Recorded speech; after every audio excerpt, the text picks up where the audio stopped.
ओहो mamma, Maharashtrian breakfast, पोहे आणि चहा, लाइक यू सेड. क्या बात है. मे आय? Yes please.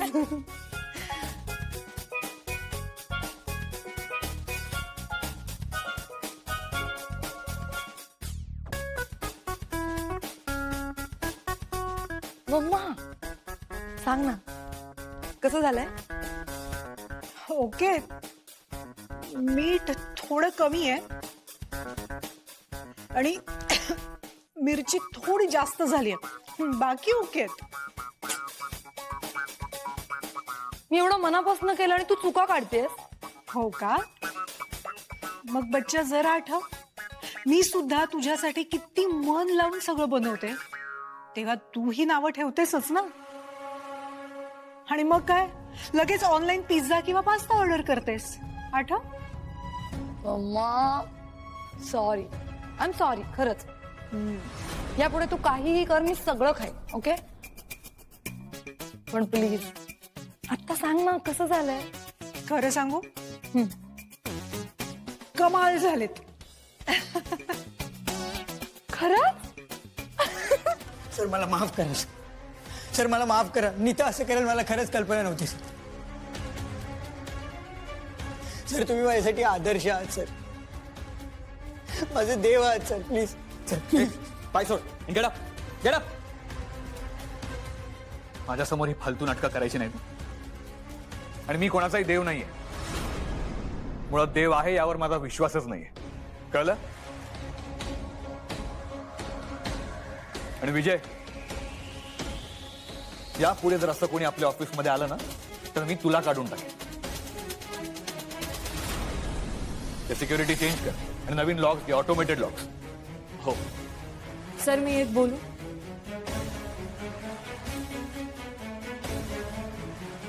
तुझा काका आता बोलून गेलाच आहे, आता तू पण बोल.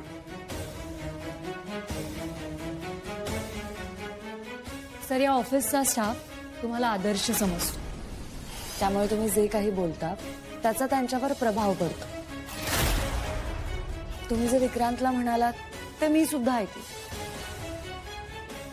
माझ्यावर त्याचा प्रभाव नाही पडला, पण श्रीपाद ह्यासारखी तरुण मुलं तुम्हाला आदर्श मानतात, हिरो मानतात. तुमच्या बोलण्याचा ह्याच्यावर इतका परिणाम झाला की तो स्वतःचं लग्न मोडायला निघाला. सर आदर्श म्हणजे काय की लोक तुम्हाला इतकं मानतात की तुम्ही जे काही बोलता, जे काही वागता त्याचा लोकांवर प्रभाव पडतो. पण मी माझ्या भावाला बोललो होतो, त्या श्रीपादला नाही. आणि आज काय, त्यातले सगळे स्टाफ मेंबर किती लग्न करतात, किती मुलं जन्माला घालतात, त्यात मला इंटरेस्ट नाही. सर मी जे काही बोलते ते तुम्ही नीट समजून घ्या. हे जे इन्फ्लुएन्सर्स असतात, नेते असतात, त्यांनी बोलण्याआधी ना 10 वेळा विचार करायला हवा. सर तुमच्या वागण्याने लोक इन्फ्लुएन्स होतात, त्यामुळे तुमचं एक चुकीचं वक्तव्य अनेकांचं कुटुंब उद्ध्वस्त करू शकतं. झालं? Get back to your work.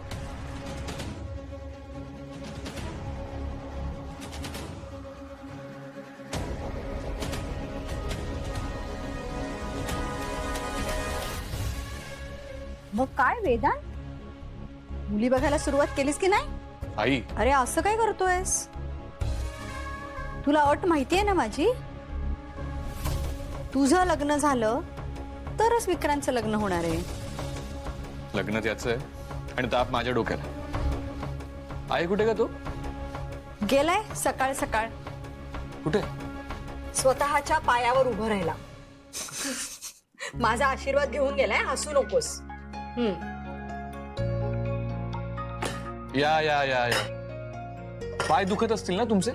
का? स्वतःच्या पायावर उभं राहायला गेलं होतास ना, म्हणून विचारलं. आणि काय रे, गाडी का नाही नेलीस? नकोय मला तुमची गाडी. मी कॅब बुक केली होती. हो, कॅबने स्ट्रगल करणारच तर. Good good. करा तुम्ही माझे टिंगल, पण मी पण ठरवलंय तुम्हाला काहीतरी बनवून दाखवणार. काय ठरवलंयस? काय बनवून दाखवणार आहेस? आधी जॉब करणार आहे आणि मग अरे पण मी तुला नवीन बिझनेस साठी प्लॅन रेडी करायला सांगितलं होतं. नाही, बिझनेस म्हटलं ना की 4-5 वर्ष जातात इंडिपेंडंट व्हायला, आणि मला लवकरात लवकर स्वतःच्या पायावर उभं राहायचं.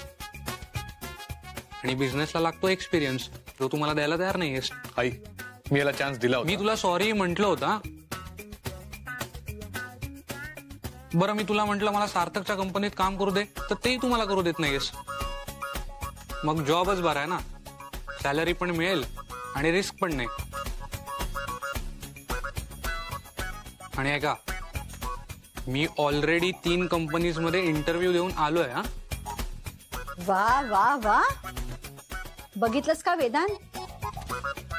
आपण जे करू शकलो नाही ना, ते त्या मुलीने करून दाखवलं. वा.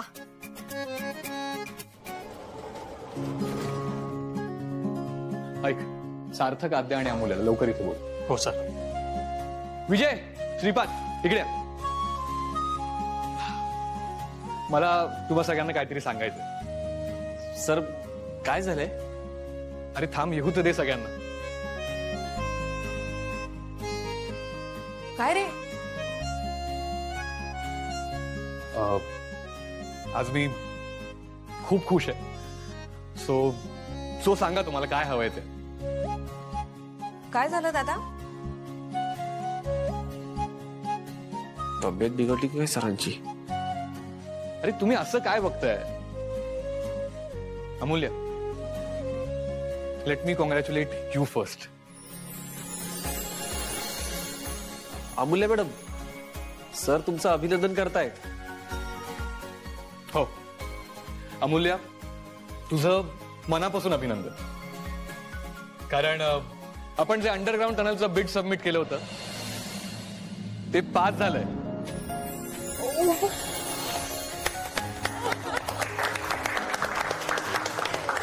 आणि मी नेहमी म्हणत आलोय, bidding is not a lottery. ते चान्स घेणं वगैरे नाही, it's a pure math. Computers आणि कॅल्क्युलेटर्स जे करू नाही शकले ते एका ह्युमन माइंडने करून दाखवलं. सो ही या वर्षाची आपल्या कंपनीची सगळ्यात मोठी success story. So congratulations to you all. So please. तिला काय अचानक झालं? एरवी स्वयंपाकघरात पाऊलही टाकायची तयारी नव्हती कधी. सारिका, हळू जरा. सारिकाने डोक्यात काहीतरी नवीनच खूळ घेतलंय. बरं, ते असू दे, तुला काय सांगायचंय? काय महत्वाचं बोलणार होतीस? ताई, तुला माहितीये विक्रांतचं आरतीवर प्रेम आहे. गेले काही दिवस ते दोघं भेटतायत एकमेकांना. आणि आरतीने आता असं सांगितलंय की तिला विक्रांत आवडायला लागलाय. आणि नुकतंच त्यांनी असं सांगितलंय की नूतन ताईंनी एक वेगळीच अट ठेवली आहे. पुढच्या 2 महिन्यात जर का वेदांतनी लग्न केलं तरच त्या विक्रांत आणि आरतीचं लग्न लावून देणार आहे. मला असं वाटलं की ही कसली अट आहे? विचित्रच आहे नाही? सुमन, असं खरंच म्हणाल्यात त्या? हो. अगं, नूतन ताईंच्या घरी जाऊन मी आणि बडवाई आम्ही विक्रांत आणि सारिकाचं लग्न ठरवून आलोय. काय? हो. नाही म्हणजे आरतीचं चांगलं होणार असेल तर मला आवडेलच, आनंदच आहे. आरती पण मला माझ्या मुलीसारखीच आहे. पण काय? हे बघ सुमन, नूतन ताई कशा वागल्या आहेत हे आपण सगळ्यांनीच अनुभवलंय. इथे येऊन केवढा तमाशा केला होता त्यांनी. त्यांच्या मनात आरतीविषयी खूप खूप राग आहे.